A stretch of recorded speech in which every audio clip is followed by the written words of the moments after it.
Assalamu alaikum wa rahmatullahi wa barakatuh. Ya ayyuhal Muslimun. To the long-time listener and first-time visitor, we welcome you to this episode. Now, without further ado, let's get into it. إن الحمد لله نحمده ونستعينه ونستغفره ونعوذ بالله من شرور أنفسنا ومن سيئات أعمالنا من يهده الله فلا مضل له ومن يضلل فلا هادي له أشهد أن لا إله إلا الله وحده لا شريك له وأشهد أن محمدا عبده ورسوله الناصح الأمين اللهم صل على نبينا محمد وعلى آله وصحبه أجمعين ومن تمسك بسنته إلى يوم الدين ثم أما بعد يا عباد الله الحمد لله على نعمة الإسلام والسنة. All praise and thanks belong to Allah for guiding us to Islam and for guiding us to the Sunnah. Ya ibadullah.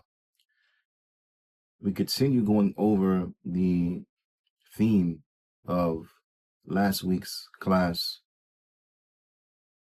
and today we want to look at it from the standpoint or through the lens that it takes work to make it work. Okay? The ulama, they mention, Shaykh Raslan, hafidhahullah ta'ala, he mentions that إن من أعظم سبل تحقيق السكن والمودة في الأسرة. He said that verily one of the greatest paths to actualize a home and love and affection inside of a family, one of the greatest means of accomplishing this, then undoubtedly he mentions, he says, حسن العشرة بين الزوجين. Then this is by a beautiful interaction and relationship that will exist between both spouses, that they live with each other in a very good and outstanding manner. This will be from the greatest means to bring about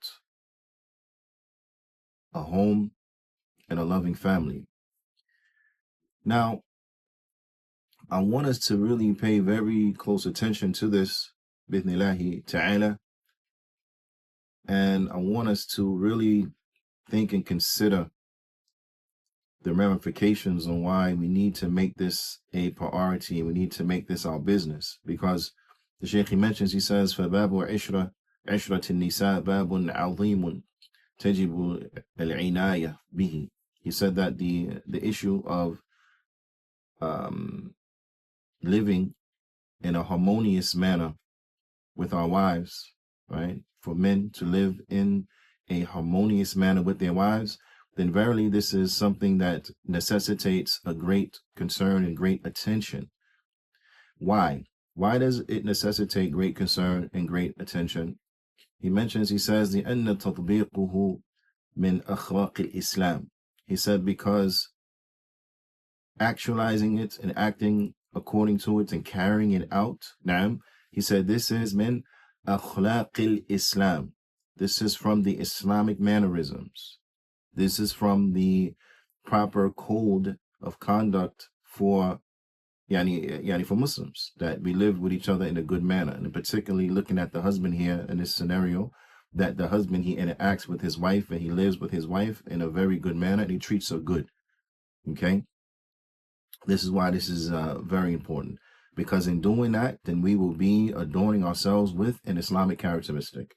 So now the same applies to the sisters. Why should a sister be concerned with interacting with her husband in a good manner? Why should she be concerned with speaking with him in a proper manner, and so on and so forth? Why? Because this is the proper Islamic character. This is the proper Islamic character and the proper Islamic mannerisms as relates to this particular issue. Okay? So that's why they should be concerned with it, because this is what Allah Ta'ala, he has mandated upon us, that we live with each other in a good manner. Okay? Also, another reason that we should make it our business, right? لأن تطبيقه تدوم به المودة بين الزوجين. Another benefit that we get from it is that by carrying it out and acting in accordance to it, then this will increase the love and the affection between both spouses. This is how you have a happy marriage, is that you implement the proper Islamic character and mannerisms as relates to your spouse. From the fruits that you will see immediately is that you will live with each other happily. You'll be happily married. Okay? And who doesn't want that? Who doesn't want that? But it requires work. It's not going to come just because you want it to come. It's not going to be there just because you desire it as such. Now, no one is entitled to it. It's not there just because you are you. No. Each party has to work for it. So it takes work to make it work.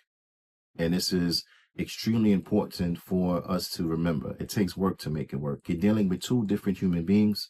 In the case of plural marriage, a brother is practicing polygyny, then they're going to be more than two human beings you have to interact with as relates to the intricate parts of your family, right? So of course it takes work, different personalities, different dispositions, different temperaments, so on and so forth. It's not going to come all together easily, but it's going to take work. You're going to have to put in the effort to make things work out.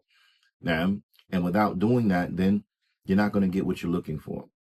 And that's just the bottom line. It's like an individual who wants to take a path, for example, or they want to run a marathon, right? You're not going to make it to the goal line and to complete that marathon without running it, without going through the effort, without putting one foot in front of the other foot and do that repeatedly until you reach the end. You're going to have to put in work. And if you don't put in work, you're not going to finish the marathon. You're not going to run it successfully. You're not going to make it to the goal line. Why? Because you didn't do the work. You didn't do the work. Now, so it's not going to happen by itself. The goal line, just like the goal line is not going to bring itself to you, likewise, you're not going to have a happy marriage just because. You're not entitled to it. You have to work for it. Okay? So it takes work to make it work. And this is for both parties, not just for one and not the other, but it takes work to make it work from both parties, between the zawjain, bain al-zawjain. The Shaykh also mentions, he says, لأن تطبيقه يحيا به الزوجان حياة سعيدة. He said, because in carrying this out, then this is going to result in both parties, both spouses having a happy life. Both parties will have a happy life. So not only will they have a happy relationship, loving family with each other, but that's going to extend outside of that household, and they're going to have a happy life in general, because now you have a partner who's there with you to help you as you're going throughout this and going throughout that. Also, another benefit the Shaykh mentions, he says, لأن تطبيقه سبب لكثرة الولادة. He said also, in implementing it and carrying it out and acting with each other in a good way, this also will result in a multitude of births. Now, meaning a lot of children will come as a result. So I want you really to step back and to look at this. And if those who are taking notes, I want you to take these notes down. Because when we say that this issue of marriage is an issue that is serious, it's serious. It not only has ramifications for the individual, it not only has ramifications for the individuals inside of a particular family, but it also has ramifications that will extend outside of that family, outside of that household, and reach society. There are social benefits that are associated with living with each other in a good way. So when the marriage is good and they're a bunch of happy households and families and so on and so forth, this will result in a betterment of society as a whole, and for a benefit of humanity as a whole, for human beings as a species as a whole. The Shaykh, he says, and I'm going to reiterate it, So those who were taking notes, let's go back. I'm sorry, I lost my train of thought. Those who are taking notes, let's go back and let's not miss anything. The first one is that interacting with each other in a good way, putting in the work to make it work. That's the Islamic character that Allah Ta'ala, He has commanded us with, that the Prophet ﷺ has commanded us with. Now, because Allah Ta'ala told us to be like that. That's first and foremost. Okay. This is what we are to do as good Muslims. Secondly, is that in doing that, it will make for a good relationship between both spouses by implementing the Islamic manners as relates to how we interact with our spouse. Then this will make a loving relationship between the spouses. Okay. Good relationship. Thirdly, when we implement that which Allah Ta'ala has commanded us to do as relates to our spouses, then what? Then this will bring about a good life, a happy life in general. Now, so already that's 3 benefits. And then fourthly, because in doing so, this will lead to a multitude of births. This will lead to a multitude of births and of children. Okay? لأنه إذا حسنت العشرة بين الزوجين ازداد المحبة وإذا ازداد المحبة ازداد الاجتماع. نعم meaning الجماع على أو الاجتماع على الجماع. نعم, that's what the Shaykh mentions. He says, and in doing that, when we interact with each other, when the relationship is good between the spouses, then that will lead to increasement in love. When there is an increasement in love, then that will lead to an increasement in coming together. Now, coming together for intercourse. Okay, an increasement in intercourse or an increasement in coming together for intercourse. نعم لاستيال الاجتماع على الجماع والجماع يكون نعم وبالجماع يكون الأولاد, and with intercourse, then that will result in children. Okay, فالمعاشرة أمرها عظيم.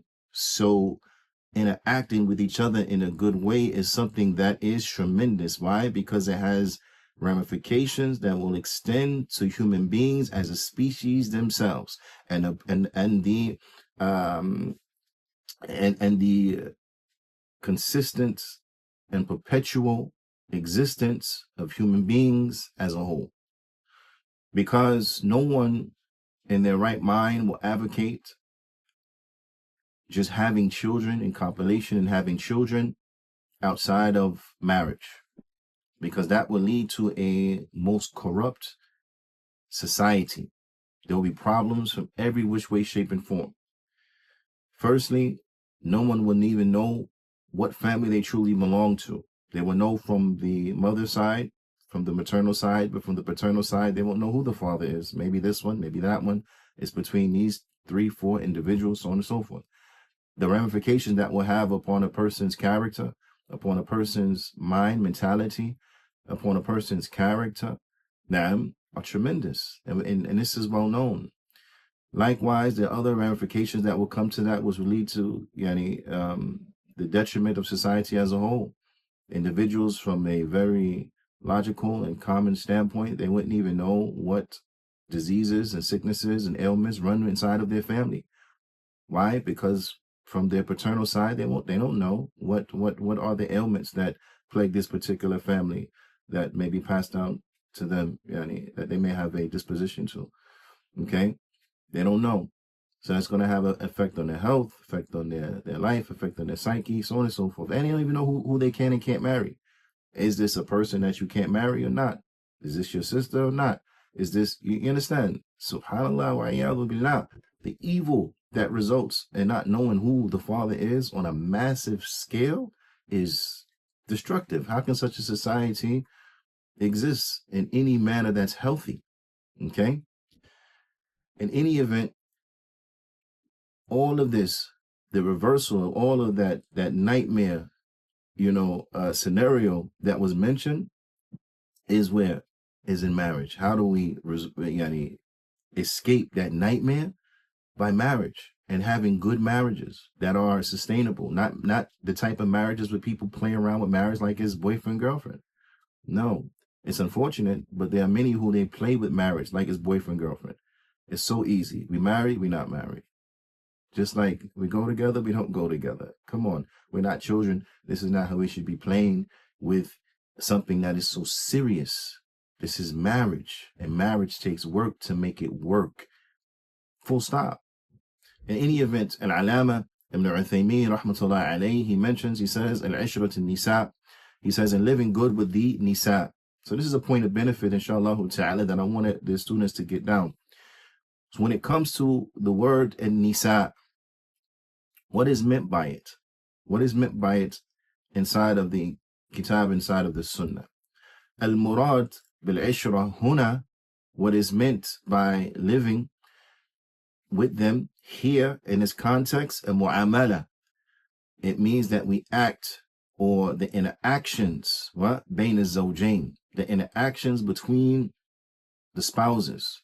This is what is meant by al-ishra, the interactions between the spouses and how they interact with one another. Now, when nisa, what is meant by nisa here? Al-muradu bin nisa huna az-zawjat.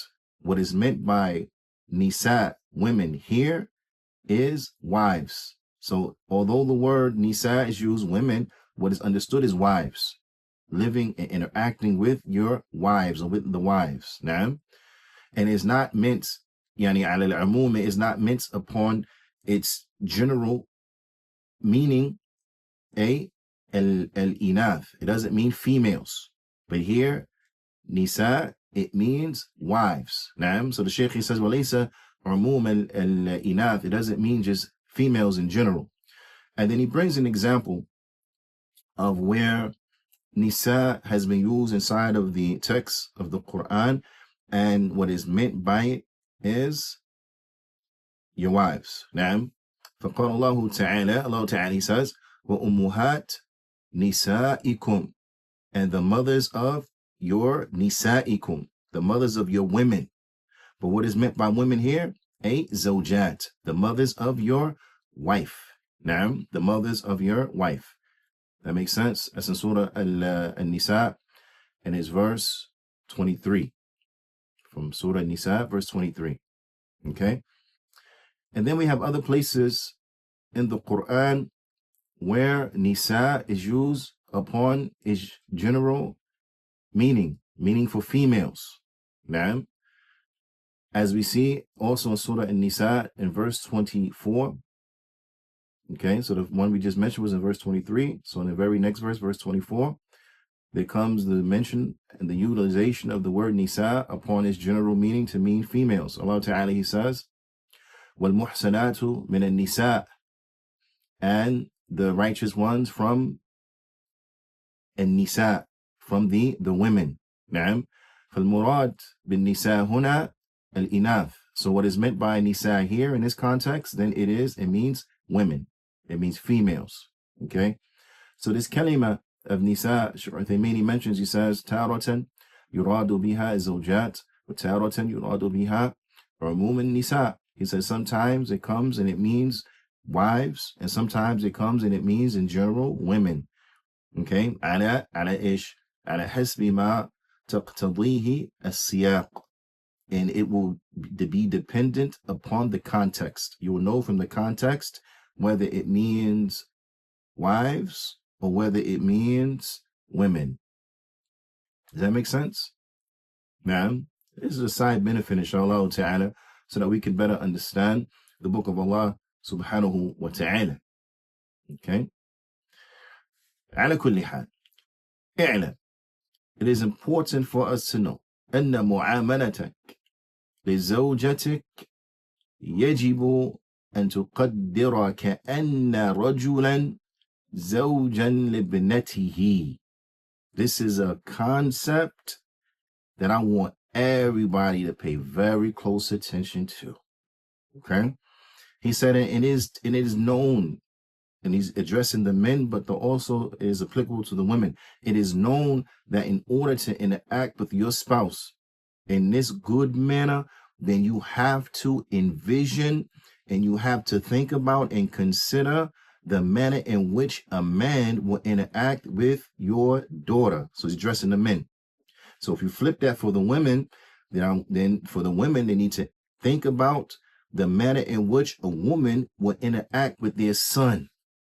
كيف يعاملها. Now, how would this man interact with your daughter? Now, كيف تعامله. How would this woman interact with your son? You have to look at it from that standpoint and step out and step back, step away. You ever hear that saying, individuals so close to the trees they can't see the forest? Right? Sometimes you have to step back so that you can better understand. You have to change your perspective by changing your point of view. So you have to think about it. So let's go back to the case of the men, and for the women, I want you to utilize this as a frame of reference. So for the fathers out there, نعم هل ترضى أن يعاملها أن يعاملها عفوا يعني بالجفاء. So for the fathers, are you pleased that a man will interact with your daughter and treat her abrasively, treat her rough? Naam, that's what you want for your daughter, that a husband treats her rough in a rough manner? Shaykh Uthaymeen says, al-jawabu la. Then of course the answer is no. No man wants for his daughter to be treated in a rough manner. Naam. He says, إذن لا ترضى أن تعامل بنت الناس بما لا ترضى أن تعامل به ابنتك. He says, so therefore, don't interact with the daughters of the people in a manner in which you're not pleased that your own daughter is treated. So again, sisters, same thing. Don't interact with your husband in a manner in which you wouldn't want your son's wife interacting with him. How often do we have and we play these double standards, right? Your son-in-law will treat your daughter the exact same way you treat your wife, brother, and you take issue with it. Why are you talking to her like that?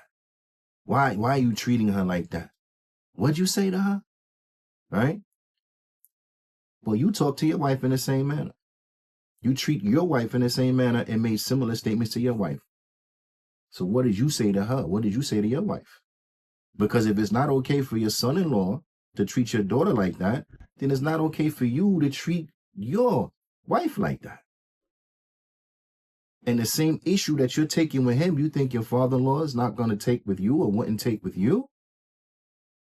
So we have to learn how to step back and treat each other how we ourselves would like to be treated, and treat each other how we would like to see our loved ones treated. It's very important. It's a very important concept. And we learn this concept from the Prophet sallallahu alaihi wasallam. So likewise, sisters, the same way. How often has it been, or let me ask you this, have you ever been in a situation where you've seen the manner in which someone you love, whether it's your son, your brother, whoever, and you've seen the way that they were treated and you took offense to it? But when you step back and are honest with yourself, you find that you are a perpetrator of those very same things that you found offensive in the treatment of your brother or your son or whoever. Have we not seen this? Have we not fallen into this? Or perhaps we're not honest with ourselves? Or perhaps Allah Ta'ala has saved us from the likes of this.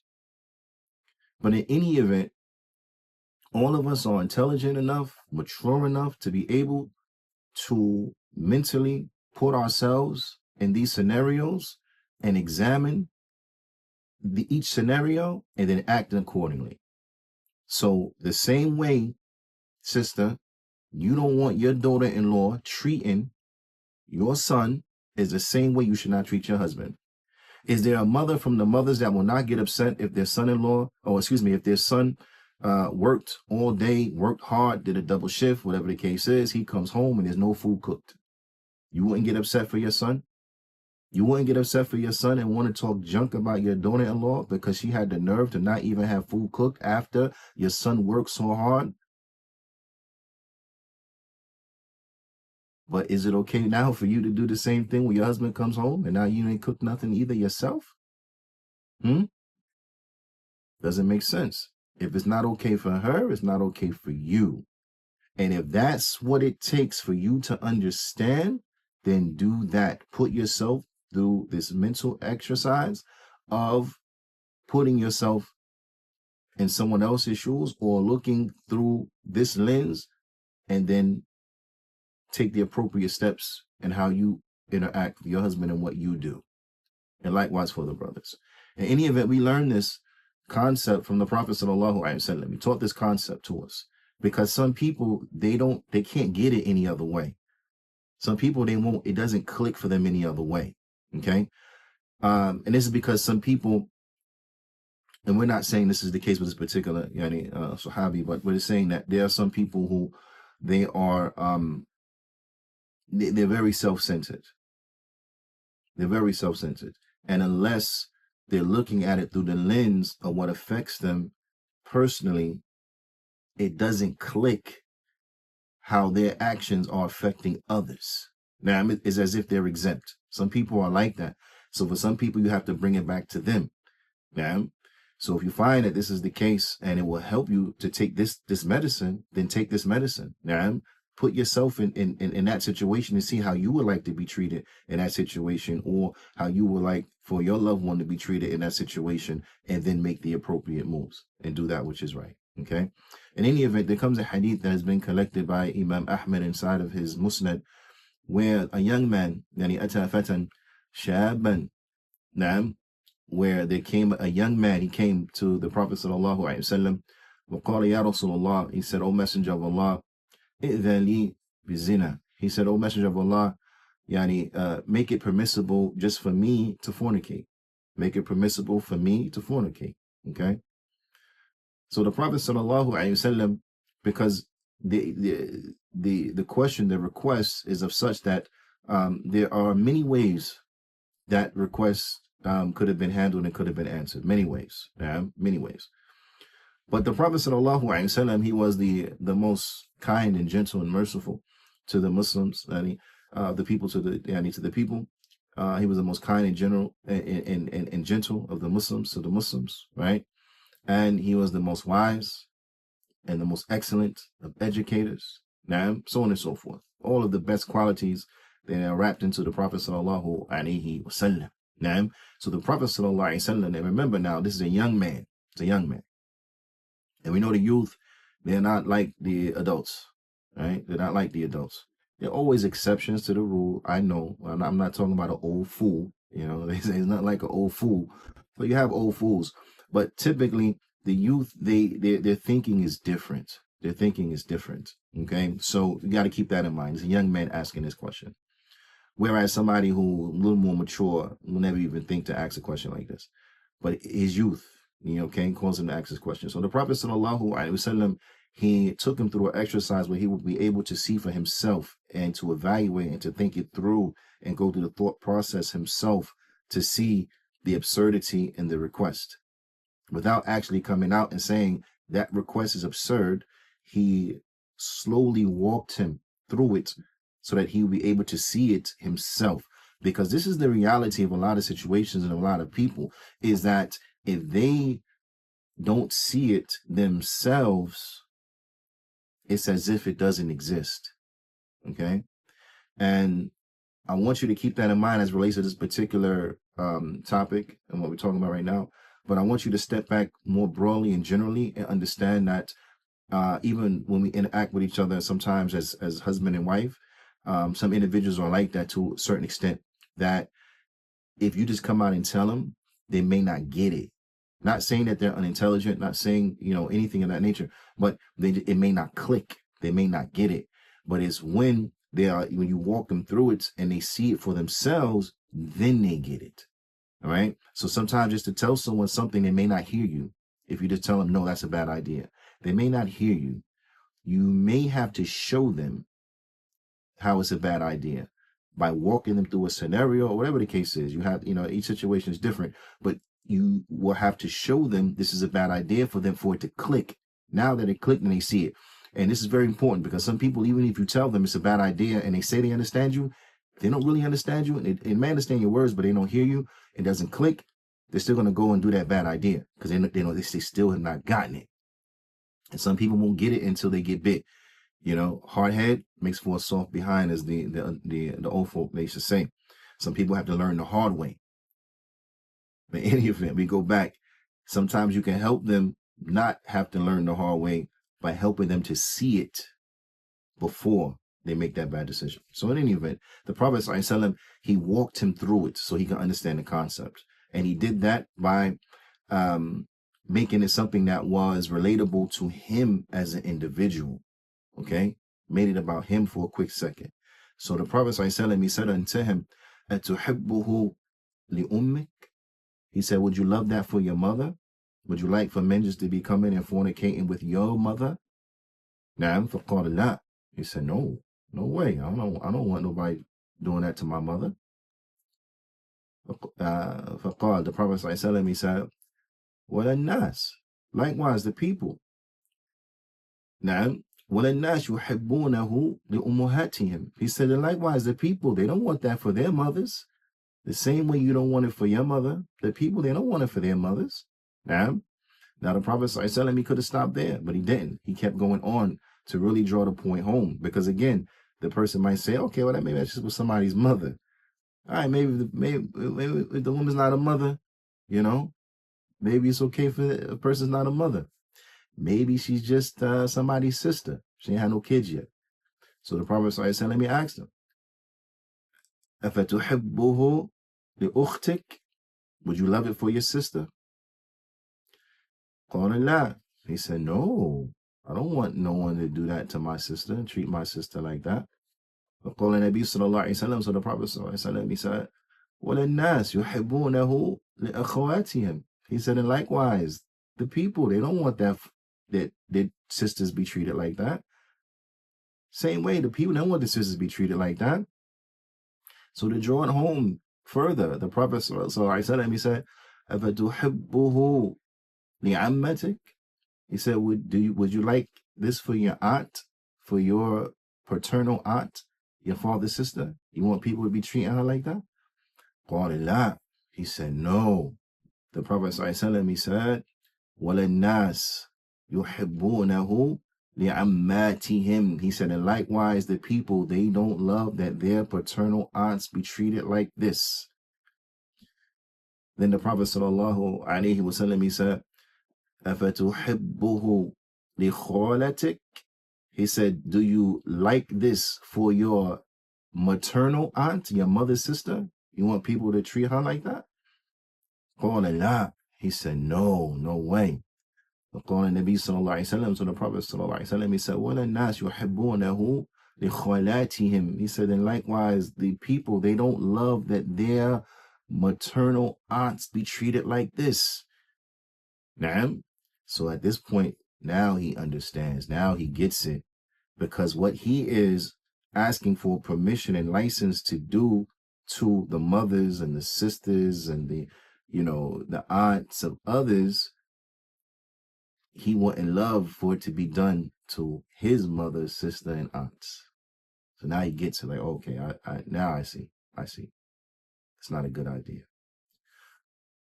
فوضع رسول الله صلى الله عليه وسلم يده على صدره. So the Prophet صلى الله عليه وسلم, he took his hand, he put it on the man's chest, and then he made dua for him. He said, Allahumma ghfir dhanbah. He said, oh Allah, forgive his sins. وَطَهِّرْ قَلْبَهُ, and purify his heart. Clean and purify and cleanse his heart. وَحَصِّنْ فَرُجَهُ, and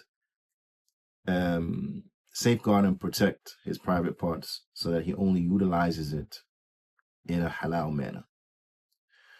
So we learn this concept. Sometimes you have to step back and you have to look at it through the lens of someone else. Now, you have to step back from the tree in order to see the forest. So the Shaykh, he mentions, he says, فَهَذَا مِقْيَاسٌ عَقْلِيٌّ وَاضِحٌ جِدًّا.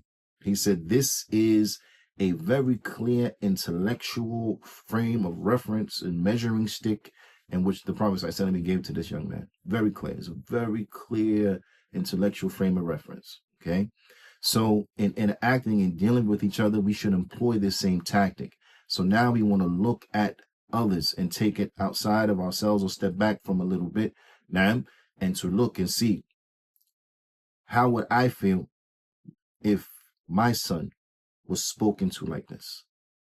How would I feel if my daughter was spoken to like this? How would I feel if my daughter was treated like this? You understand? I mean, subhanAllah, how many, and we're not saying it's wrong to take offense to it, but how many individuals take offense to their daughters being beaten, being physically abused? They take offense to it, right?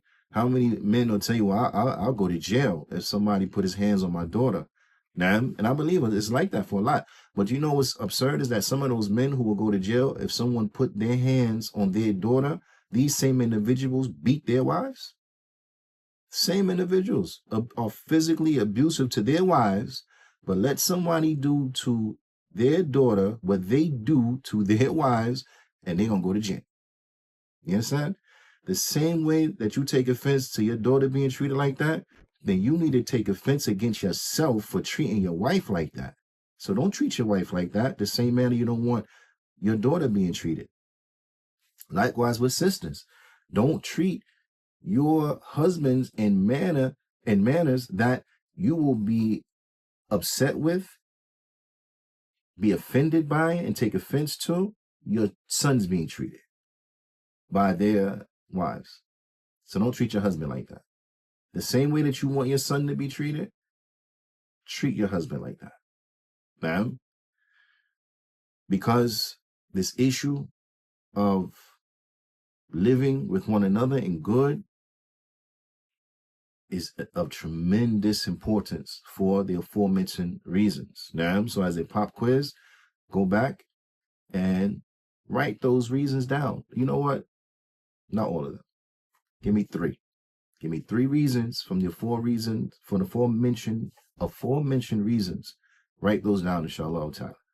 Okay? Write them down. Write them in your notebook. You know, it's for you. It's for yourself.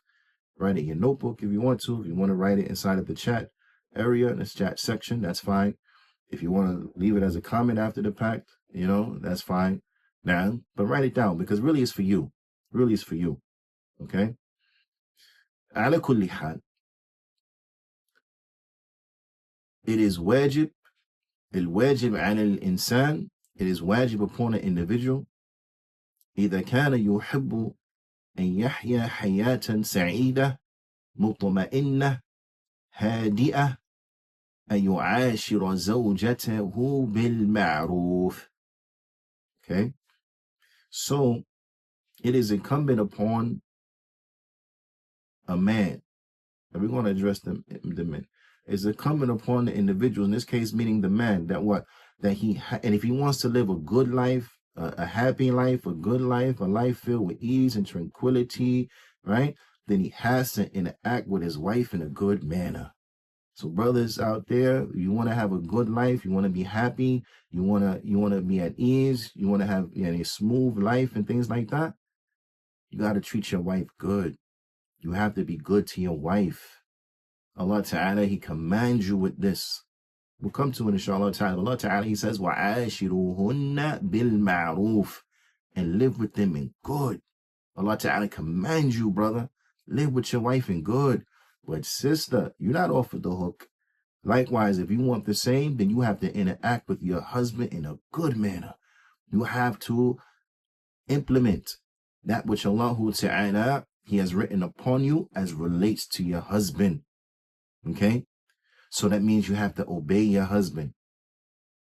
Naam.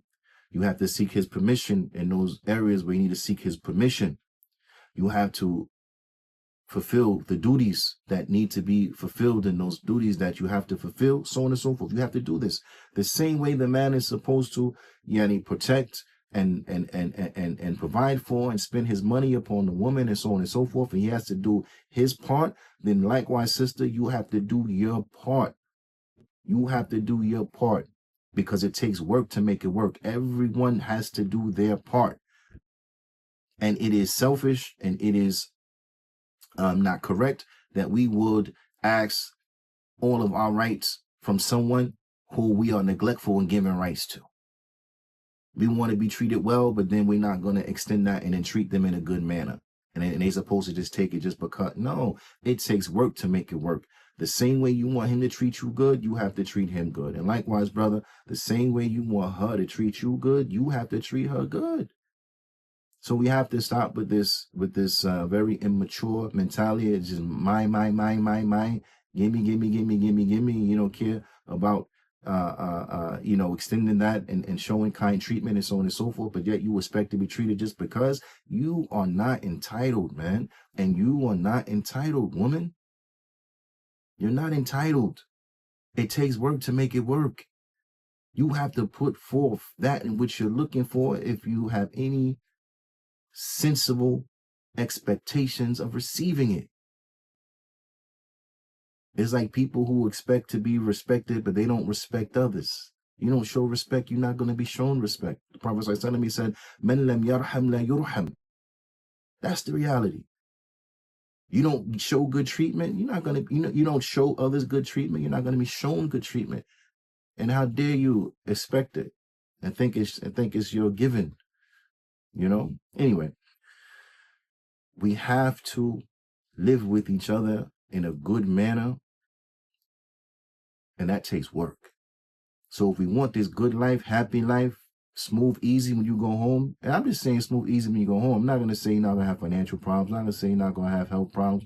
I'm not saying you're not going to have problems with this person and that person outside your doors and so on and so forth. Now, it's going to happen. You have no control over who acts in a bad manner to you from those individuals outside your house.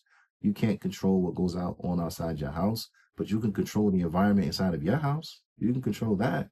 You don't have to bring that chaos outside inside your house. So however chaotic the world is, when you come home and close that door, all that chaos should be on the other side of that door. You shouldn't go home from that chaos to more chaos.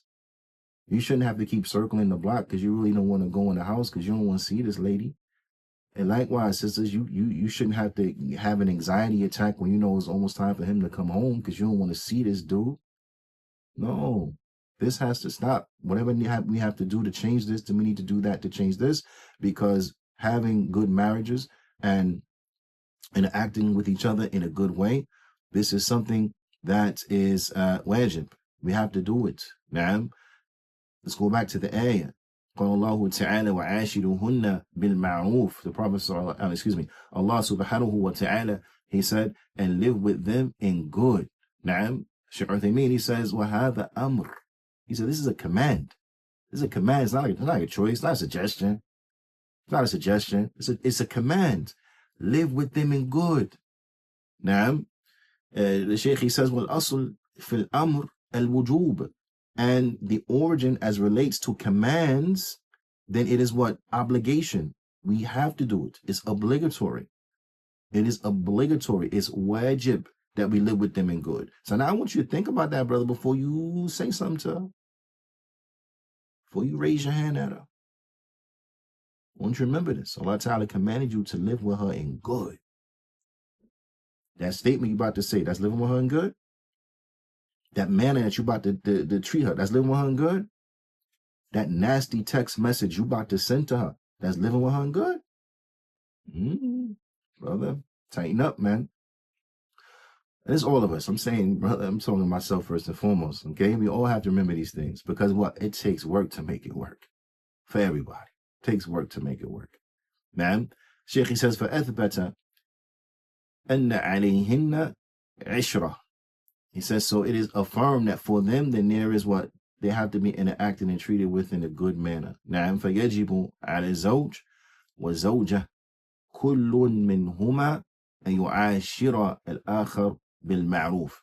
He said, so it is obligatory upon each party, نعم.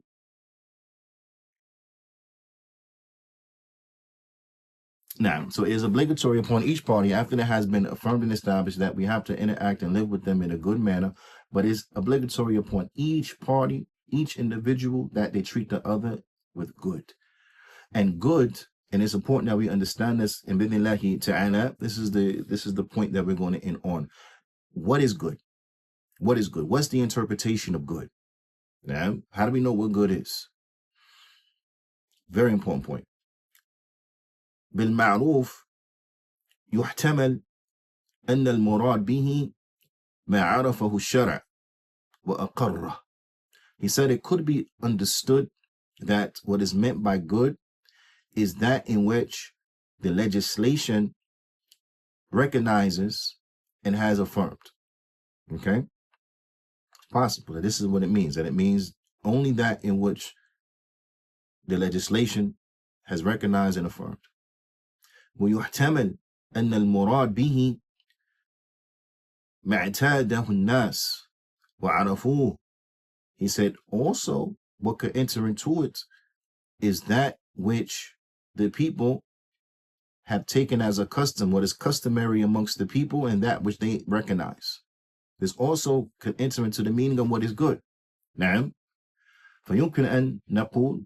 So before we mention that, so which one is it? Is good defined by that which the legislation has outlined only? Or is good defined by that which the people have recognized and have taken as customs and traditions only?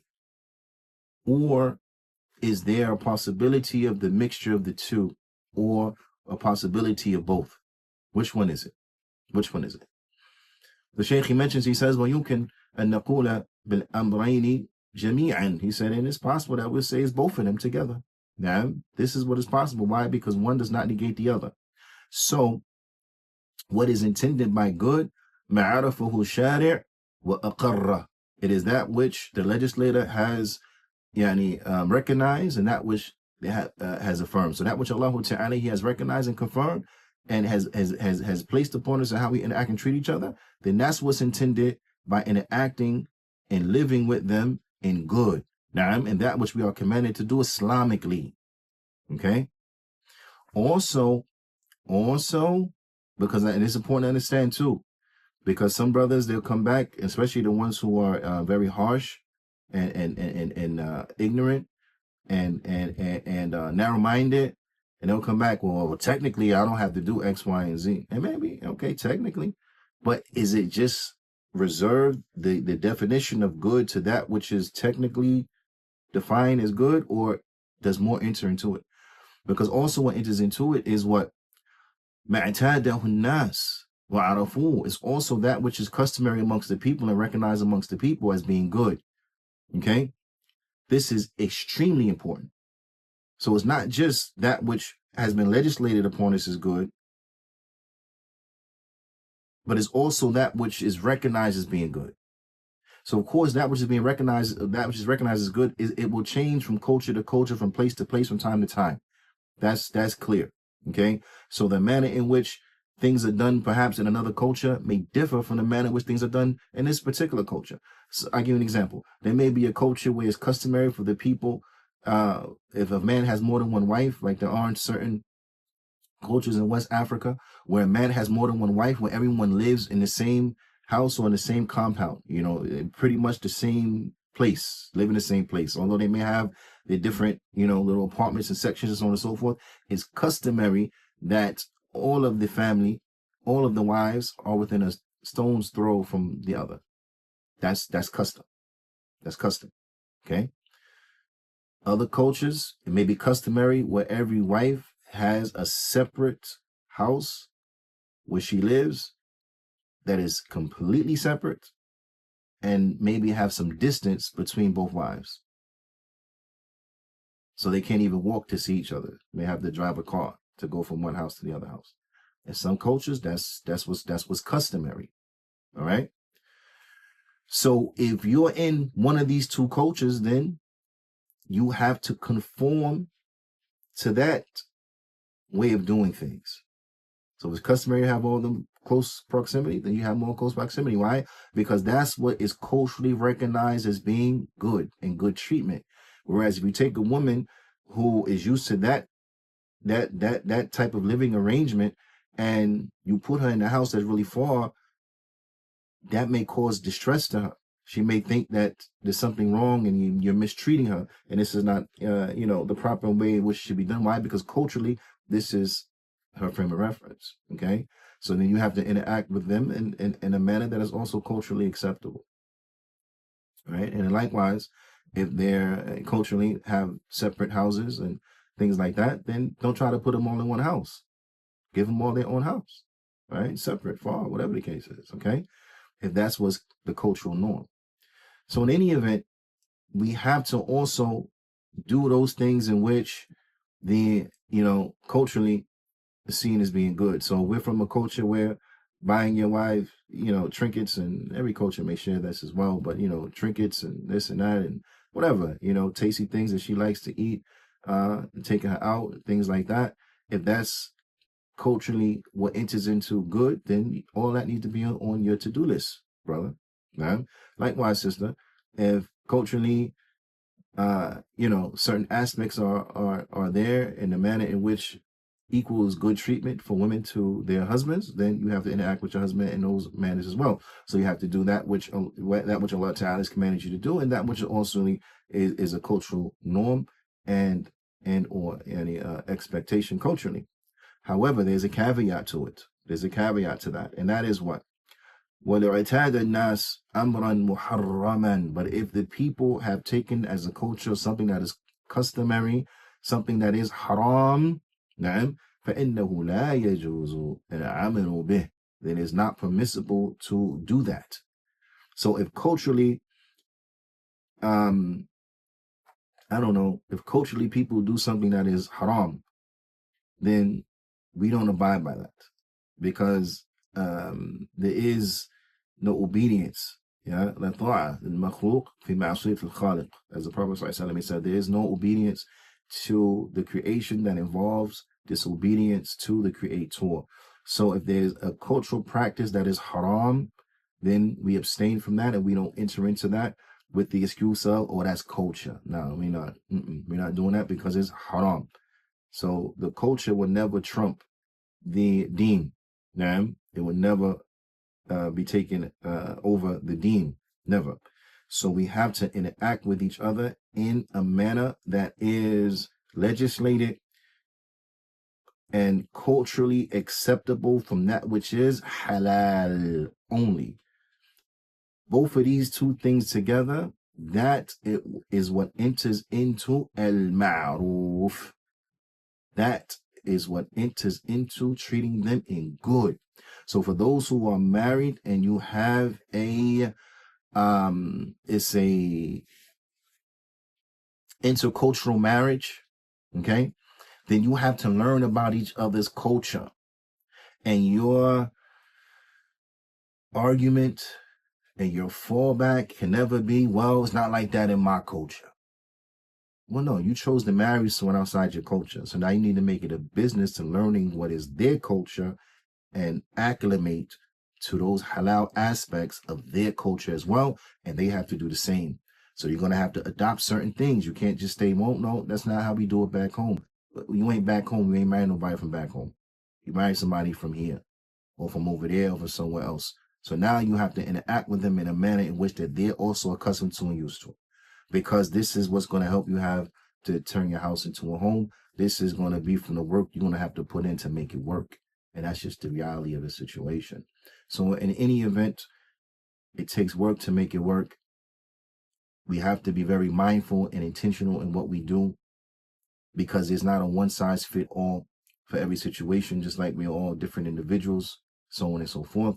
We have to interact with each other in the best manner possible, to the best of our ability, and to, apologize when we come up short, to ask for forgiveness if we have infringed upon someone, so on and so forth. We have to do what we need to do to make things right and to keep things good and happy amongst each other, because this is what Allah subhanahu wa ta'ala has commanded us to do, to live with each other in good, in everything that is good, legislatively and culturally, that is good.